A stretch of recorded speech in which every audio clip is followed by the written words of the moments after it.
Damai sejahtera dari Allah Bapa yang melampaui segala akal pikiran. Itulah yang memerintah di dalam hati saudara-saudara, di dalam nama Yesus Kristus Tuhan kita. Amin. Shalom. Itu masih jawaban di hari sore. Shalom. Ya, terima kasih saudara-saudara yang dikasihi Tuhan Yesus Kristus. Di minggu ini, Minggu Jubilate,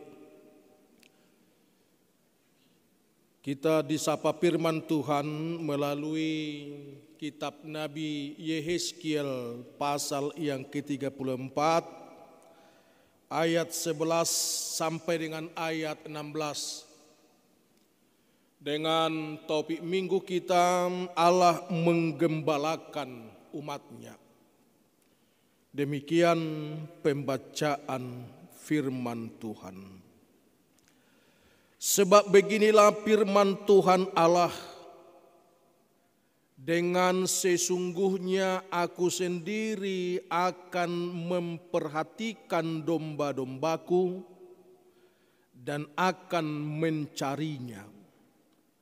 Seperti seorang gembala mencari dombanya pada waktu domba itu tercerai dari kawanan dombanya, begitulah aku akan mencari domba-dombaku dan aku akan menyelamatkan mereka dari segala tempat kemana mereka diserahkan pada hari berkabut dan hari kegelapan.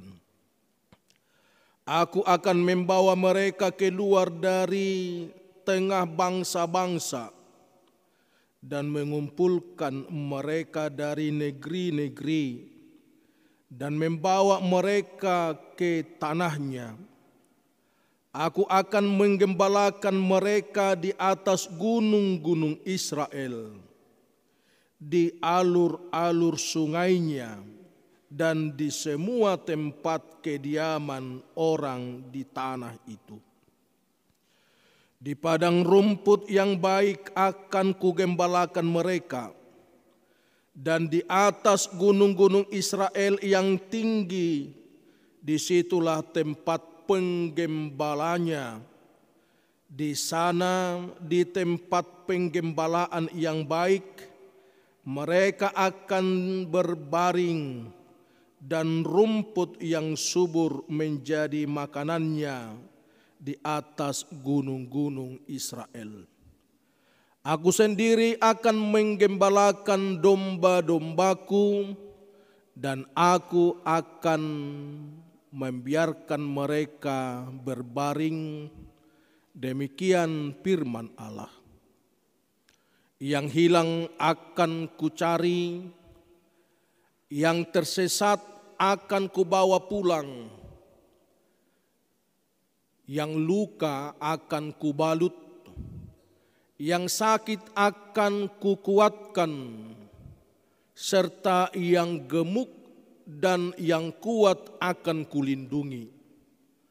Aku akan menggembalakan mereka sebagaimana seharusnya. Sampai di sana pembacaan firman Tuhan. Saudara-saudara yang dikasihi Tuhan, kitab Yehezkiel secara khusus dihubungkan dengan orang-orang buangan ataupun menceritakan keadaan umat Tuhan di dalam pembuangan. Namanya orang di dalam keadaan pembuangan, kondisi yang semakin buruk dengan perlakuan ataupun sikap daripada raja-raja, pemimpin-pemimpin yang disebut dengan gembala, baik itu pemimpin sebagai raja pemimpin kerohanian ataupun sebagai imam ataupun sebagai nabi, di mana mereka hidup ataupun memimpin di dalam keserakahan. Mereka memimpin untuk mementingkan diri sendiri, bahkan mereka dikatakan memeras umatnya. Situasi yang demikianlah digambarkan umat Israel itu seperti domba yang tidak memiliki gembala. Kehilangan para gembala. Karena pemimpin-pemimpinnya, baik raja, pemimpin kerohanian, imam ataupun nabi-nabi, mereka tidak mampu menjalankan tugas penggembalaan itu sendiri dengan baik. Bahkan dikatakan bahwa pemimpin-pemimpin itu, para gembala itu bukannya melindungi, tidak memperdulikan para kawanan dombanya, tetapi justru mereka menindas, justru menyesatkan bagi kawanan domba. Di dalam kepemimpinan ataupun gembala yang demikianlah Allah sangat marah kepada bangsa ataupun kepada raja-raja pemimpin itu. Dan Allah akan mengambil alih kepemimpinan daripada raja-raja tersebut. Yang kita katakan tadi, para raja-raja diizinkan Allah untuk memimpin bangsa Israel, bukan membawa Israel itu menjadi umat yang saleh, tetapi justru membawa mereka, membiarkan mereka terjerumus di dalam penyembahan berhala dan kehidupan yang bejat, yang tidak berkenan di mata Tuhan. Kalau kita membaca sebelum nats ini, ayat 1 sampai dengan ayat 10, pemimpin ataupun gembala itu dikatakan hanya mementingkan diri sendiri. Di dalam ayat 2 dikatakan, gembala-gembala Israel yang menggembalakan dirinya sendiri.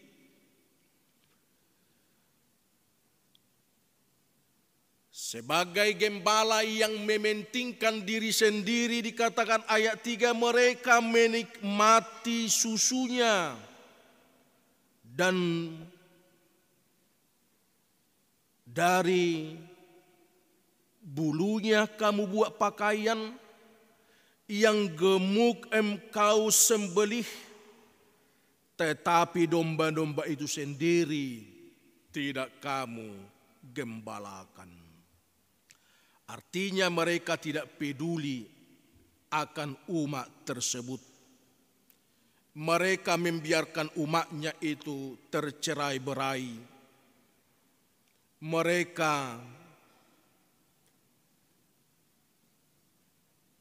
membiarkan umat itu hilang ataupun tidak memiliki Tuhan. Dan ketika Tuhan mendengarkan seruan daripada umatnya itu, dengan harapan supaya mereka diselamatkan dari segala tekanan-tekanan kehidupan ini, ketika Tuhan melihat umatnya yang sudah lari kemana-mana, tidak ada lagi yang mengarahkan, Tidak ada lagi yang memberi penguatan. Disitulah Tuhan turun tangan untuk memperbaiki keadaan umat itu sendiri. Apa yang terjadi ketika Tuhan mengambil alih kepemimpinan ataupun kepenggembalaan? Apa yang terjadi ketika Tuhan sendiri yang turun tangan? Ada beberapa hal yang Tuhan lakukan untuk memperbaiki umatnya. Di dalam ayat ke-12 dikatakan,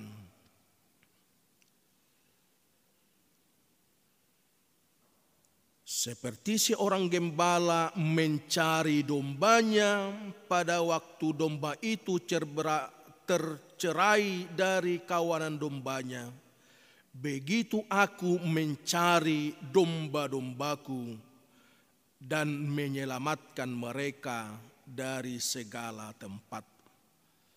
Yang pertama yang Tuhan kerjakan ketika Tuhan turun tangan untuk umatnya adalah mencari dan menemukan ataupun menyelamatkan.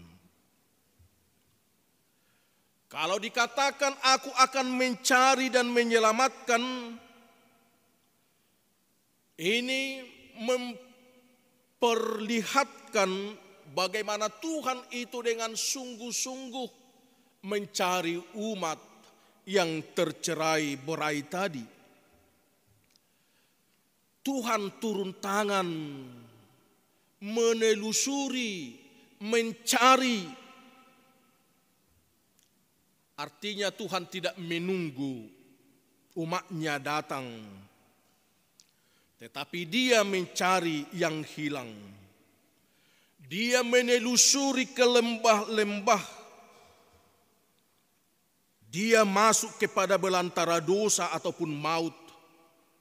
Dan disitulah Tuhan menemukan domba-dombanya itu.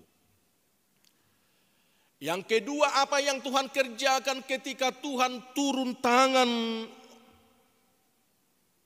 untuk melakukan sesuatu kepada umatnya?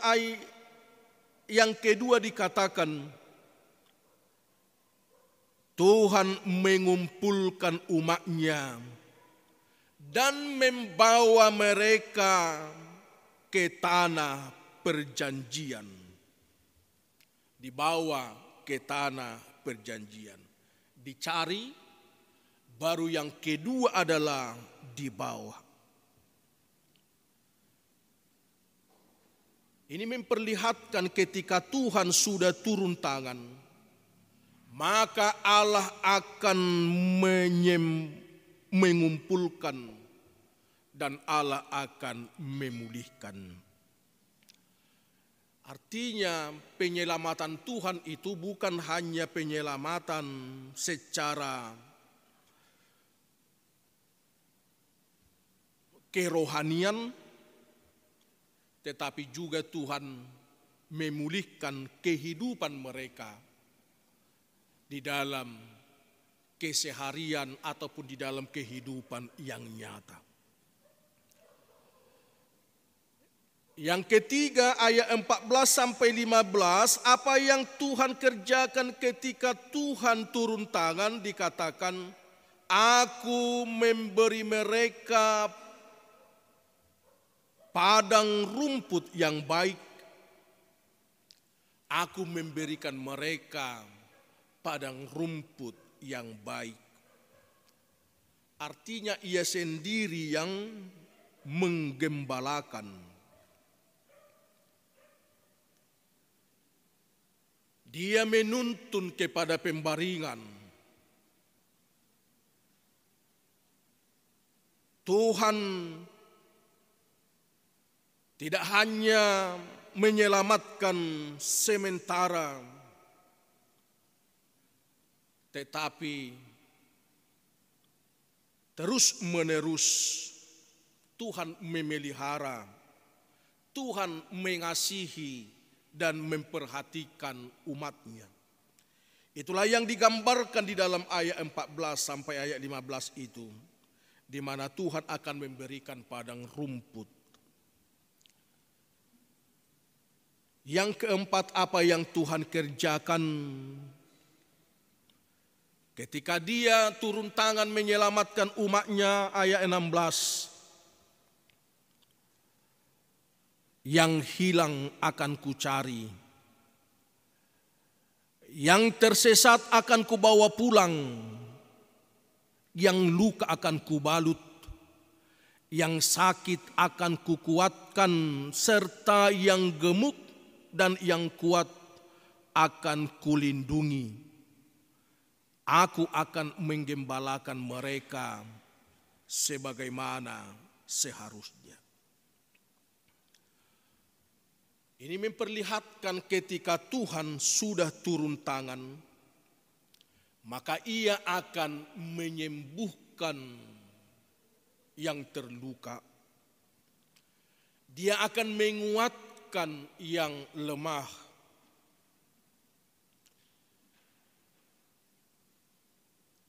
Artinya di dalam kepenggembalaan Tuhan itu bukan hanya menguatkan orang yang kuat.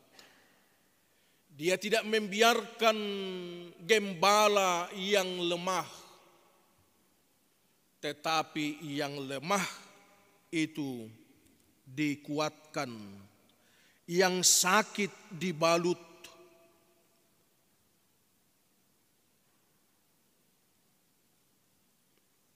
bahkan dikatakan Tuhan itu bukan hanya memelihara, tetapi Dia menggendong orang-orang yang lemah, orang-orang yang rapuh, dan orang-orang yang terluka. Inilah yang Tuhan kerjakan ketika Tuhan turun tangan untuk menyelamatkan umatnya itu.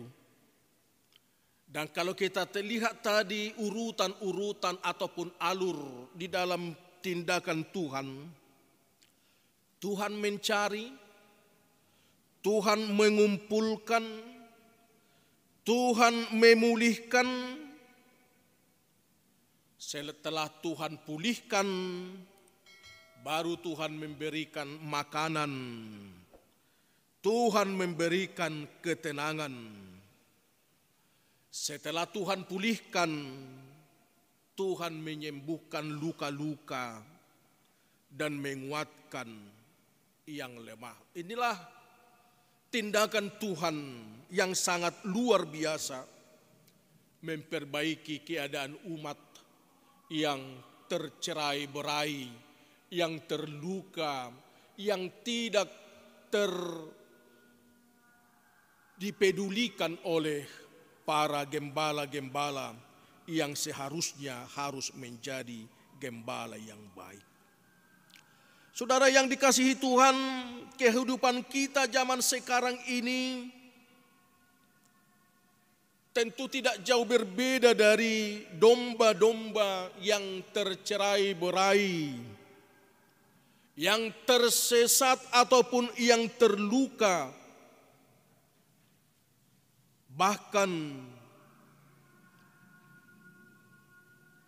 kita tidak jauh daripada domba-domba Israel pada saat itu yang tertindas. Kalau pada saat itu mereka tertindas oleh ketidakpedulian daripada raja-raja, pemimpin ataupun gembala. Dan mungkin kita ada di kelompok daripada orang-orang yang tertindas karena kerasnya kehidupan.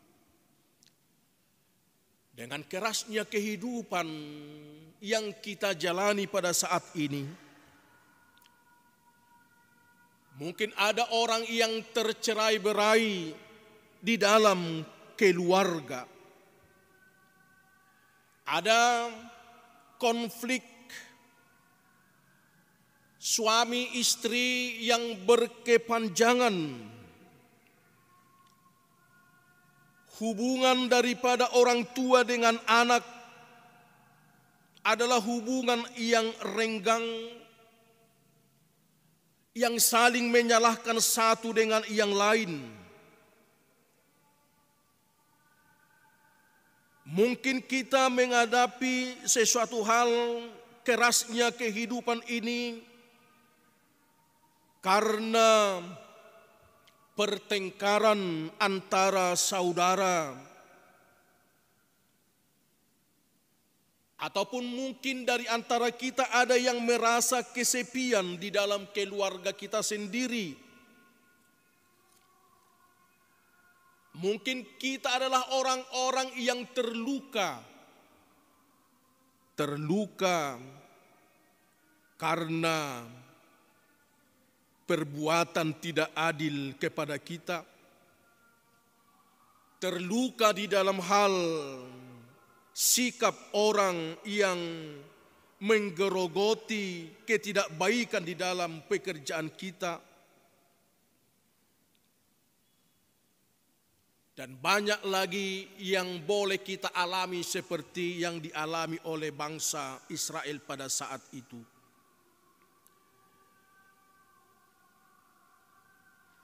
Maka di dalam keterlukaan kita itulah Tuhan mengatakan, Tuhan memperlihatkan bahwa Dia datang untuk mencari yang hilang. Dia datang membawa orang yang tersesat pulang. Dan Dia akan membalut luka-luka batin kita. Tuhan sendiri turun tangan untuk menggembalakan kita. Inilah yang menjadi sukacita kita. Tuhan turun tangan untuk menyelamatkan kita. Tuhan turun tangan untuk membalut luka-luka kita. Berbagai macam tadi luka-luka yang kita alami di dalam kehidupan ini.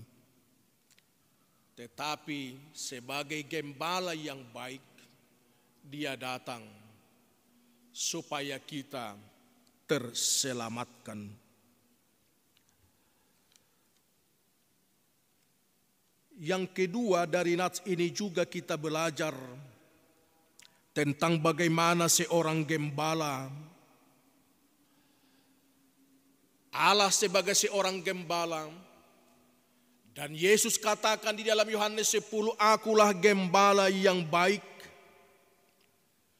Tentu berbicara seorang gembala ataupun seorang pemimpin yang baik ataupun bijak. Seorang pemimpin yang bijak, dia tahu apa yang baik, yang harus dia kerjakan untuk para kawanan dombanya. Orang tua sebagai gembala yang baik, dia tahu apa yang harus dia kerjakan untuk keselamatan daripada kawanan dombanya ataupun keluarganya. Sebagai seorang gembala yang baik, dia tahu apa yang kurang untuk harus dia tingkatkan. Apa yang salah untuk perlu dia koreksi. Dan sebagai gembala yang baik, dia tahu membuat inovasi-inovasi serta terobosan-terobosan baru untuk menyelamatkan kawanan dombanya. Kepemimpinan yang demikianlah yang dimiliki oleh Allah, yang dimiliki oleh Yesus, dan kepemimpinan yang demikianlah yang harus kita miliki sebagai seorang pemimpin yang bijak. Kita harus tahu nanti kita semua akan menjadi pemimpin untuk anak-anak kami. Orang tua semua adalah pemimpin, di dalam pekerjaan kita adalah seorang pemimpin. Kita tahu apa yang baik dan harus kita pertahankan, dan yang kurang dan harus ditingkatkan. Apa yang salah itu perlu dikoreksi, dan pemimpin itu tahu apa terobosan yang baru untuk keselamatan kawanan dombanya ataupun yang dipimpinnya. Maka seorang pemimpin adalah dia harus peka kepada kawanan domba yang dipimpin. Orang tua harus peka terhadap anak-anak yang dipimpin. Dan seorang pemimpin yang baik, dia harus mampu memberikan sekuritas, keamanan, kenyamanan bagi orang yang dipimpin ataupun bagi masyarakat di sekitarnya, di dalam keluarga, ataupun dimanapun kita beraktivitas.